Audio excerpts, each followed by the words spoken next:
आज हम पढ़ने वाले हैं दो टॉपिक्स। पहला टॉपिक हम पढ़ेंगे सीडो फर्स्ट ऑर्डर रिएक्शन, दूसरा टॉपिक हम पढ़ेंगे यूनिट ऑफ रेट कांस्टेंट। तो सबसे पहले टॉपिक्स के नाम देखिए, pseudo first order reaction and unit of rate constant.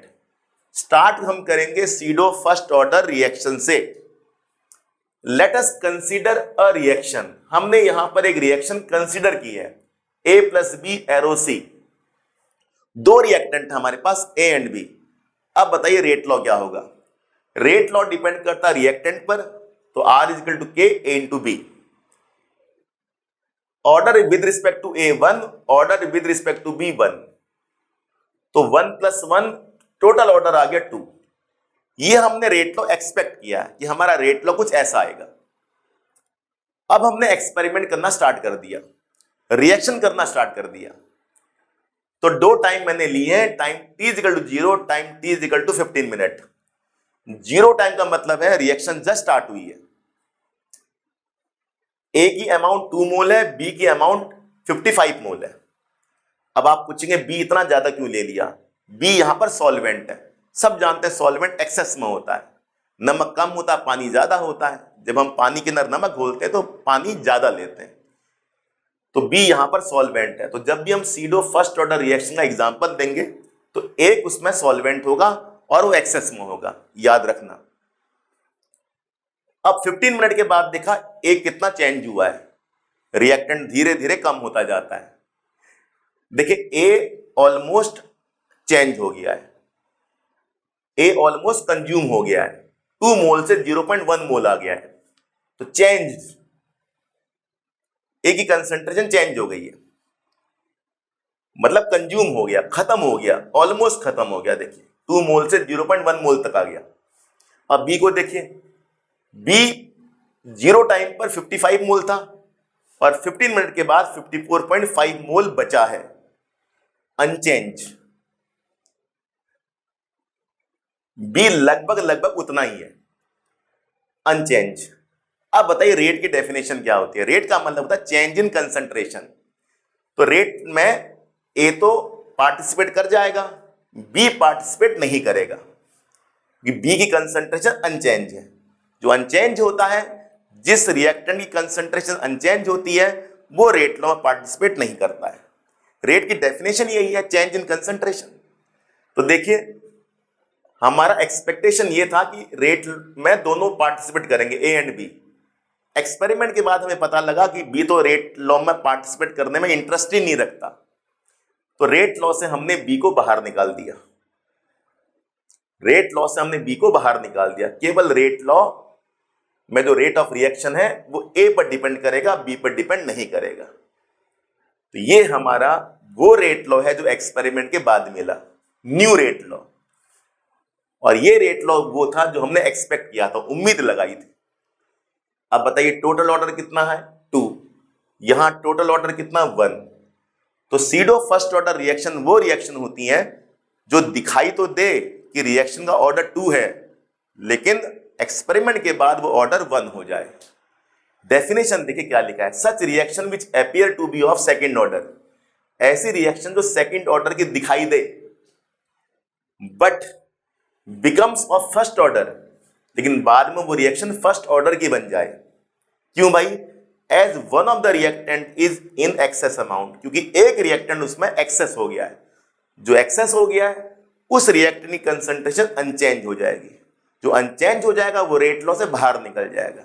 तो B रेट लॉ से बाहर निकल गया, रेट लॉ में केवल A बचा, R is equal to K A की पावर 1। तो रेट कांस्टेंट ऑर्डर पर भी डिपेंड करता है। तो यहां रेट कांस्टेंट K है, यहां रेट कांस्टेंट K डैश है। तो जैसी ऑर्डर 2 से 1 हो गया तो रेट कांस्टेंट भी हमारा बदल जाएगा, उसका मैग्नीट्यूड अलग हो जाएगा।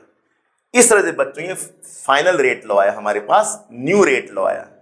इस रेट लॉ में केवल A पार्टिसिपेट कर रहा है, तो A का ऑर्डर 1 है, तो टोटल ऑर्डर हमारा 1 हुआ। B यहां से बाहर निकल गया है। क्यों निकला है हमने बता दिया, क्योंकि B एक्सेस में है, उसकी कंसंट्रेशन अनचेंज है। जिसकी कंसंट्रेशन अनचेंज होगी वो रेट लॉ से बाहर निकल जाएगा। इस तरह से रिएक्शन का ऑर्डर जो सेकंड दिख रहा था वो सेकंड नहीं है, फर्स्ट है। इसलिए हमने नाम रखा pseudo first order reaction. Pseudo मतलब फॉल्स, एग्जाम में अगर आपसे सीडो फर्स्ट ऑर्डर रिएक्शन के एग्जाम्पल्स पूछे जाएं तो कौन कौन से एग्जाम्पल्स आपने देने हैं। याद रखना वहां पर A+B एरो C वाला एग्जाम्पल नहीं देना है। तो दो स्पेसिफिक एग्जाम्पल्स हमारे सामने हैं सीडो फर्स्ट ऑर्डर रिएक्शन के।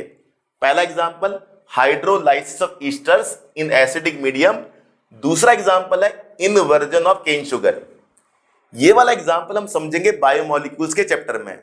फिलहाल हमारा फोकस रहेगा hydrolysis of Easter in acidic medium. तो चलिए स्टार्ट करते हैं। Example hydrolysis of Easter in acidic medium. ये हमारे सामने ईस्टर है, इथाइल इथेनोएट, इसका नाम है इथाइल इथेनोएट। हमने इसकी रिएक्शन कर दी वाटर से। जब हम रिएक्शन वाटर से करते हैं किसी कंपाउंड की, उसी को हाइड्रोलाइसिस कहा जाता है। और यहां पर एसिडिक मीडियम लिखा है तो H+ दिखा रहा है कि एसिडिक मीडियम है, यानी कि ये रिएक्शन एसिडिक मीडियम में होती है। वाटर में हम थोड़ा एसिड डाल देते हैं, इस तरह से हम ऐसा भी कह सकते हैं डाइल्यूट एसिड, ठीक है, क्योंकि वाटर ज्यादा है एसिड कम है, तो डाइल्यूट एसिड। तो डाइल्यूट एसिड की मीडियम में हमारी रिएक्शन हो रही है ईस्टर की, ठीक है। अब क्या होगा, ईस्टर जैसी वाटर से रिएक्ट करता है एसिडिक मीडियम में, तो एक बन जाता है कार्बोक्सिलिक एसिड, दूसरा बन जाता है अल्कोहल। आपने इन पर ध्यान नहीं देना है, हमने ध्यान देना है कि वाटर एक्सेस में, देखिए वाटर क्या सॉल्वेंट एक्सेस में। ये हमारा ओल्ड रेट लॉ है, जिसमें हमने उम्मीद की थी कि दोनों रिएक्टेंट पार्टिसिपेट करेंगे, ईस्टर भी और वाटर भी। ये ईस्टर, ये वाटर। ऑर्डर क्या है 1+1, टोटल ऑर्डर कितना 2 आ गया, ठीक है। रेट कांस्टेंट है K', लेकिन वाटर तो सॉल्वेंट है एक्सेस में, तो इसको रेट लॉ से भगा देंगे। जैसे ही वाटर को रेट लॉ से भगा देंगे तो बचा ईस्टर। अब बताइए ऑर्डर कितना 1, तो न्यू ऑर्डर कितना आ गया 1 आ गया। तो पुराना ऑर्डर हमारा 2 है, नया ऑर्डर हमारा 1 है। ऑर्डर चेंज क्यों हुआ, क्योंकि एक रिएक्टेंट की अमाउंट एक्सेस में है, एक रिएक्टेंट की कंसंट्रेशन एक्सेस में। जो एक्सेस में है वो अनचेंज होगा, उसकी कंसंट्रेशन चेंज नहीं होगी, वो रेट लॉ से बेदखल हो जाएगा, बाहर हो जाएगा।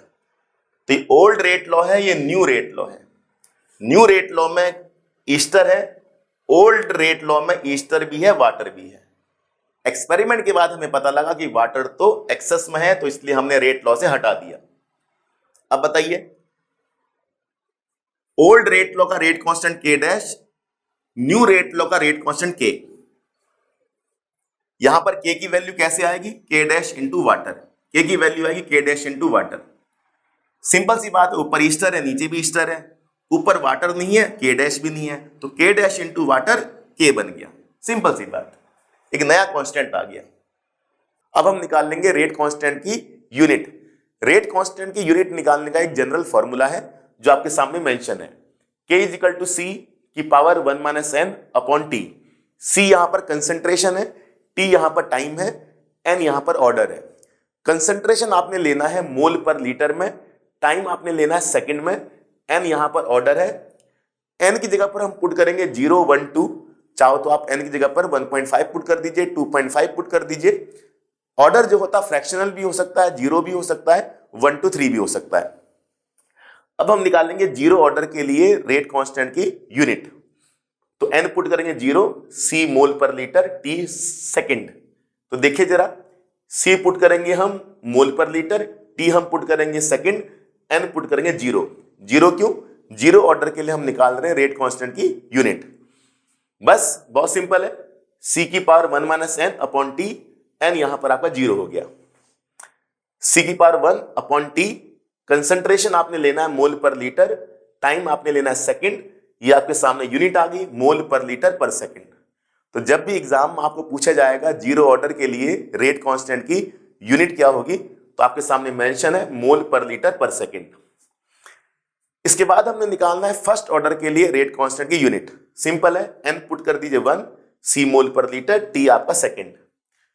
K C की पावर C/T, C की पावर 1-n, N पुट करना आपने 1 पुट कर दिया।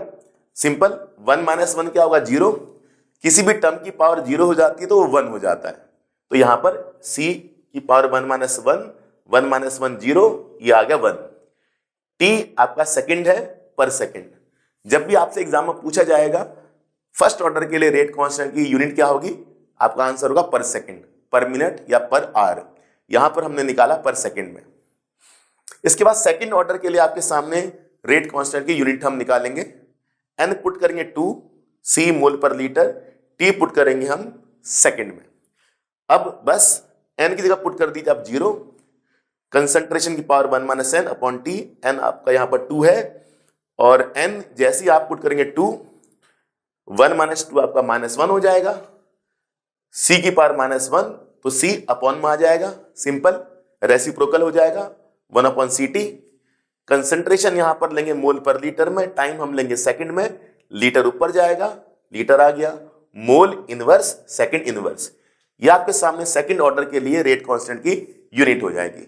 इस तरह से अब बच्चों हमने निकाल दिया यूनिट ऑफ रेट कांस्टेंट। एक इंपॉर्टेंट क्वेश्चन एग्जाम में अक्सर पूछा जाता है कि जीरो ऑर्डर के लिए कोई रिएक्शन का एग्जांपल दीजिए, मतलब ऐसी रिएक्शन जो जीरो ऑर्डर को फॉलो करती हो। ये आपके सामने एग्जांपल है 2NH3 arrow N2 + 3H2 platinum. तो प्लेटिनम के सरफेस पर एमोनिया का डिकम्पोजिशन, इस रिएक्शन को हम बोलते हैं decomposition of ammonia over platinum surface. ये रिएक्शन जीरो ऑर्डर को फॉलो करती है। R = K NH3, इसका रेट लॉ हो जाएगा और पावर 0। ये रिएक्शन जीरो ऑर्डर की है, R = K हो जाएगा यहां पर, बहुत सिंपल। तो एग्जाम में अगर आपसे पूछा जाए जीरो ऑर्डर के लिए कोई रिएक्शन एग्जांपल दीजिए, तो एग्जांपल आपके सामने है decomposition of ammonia over platinum surface.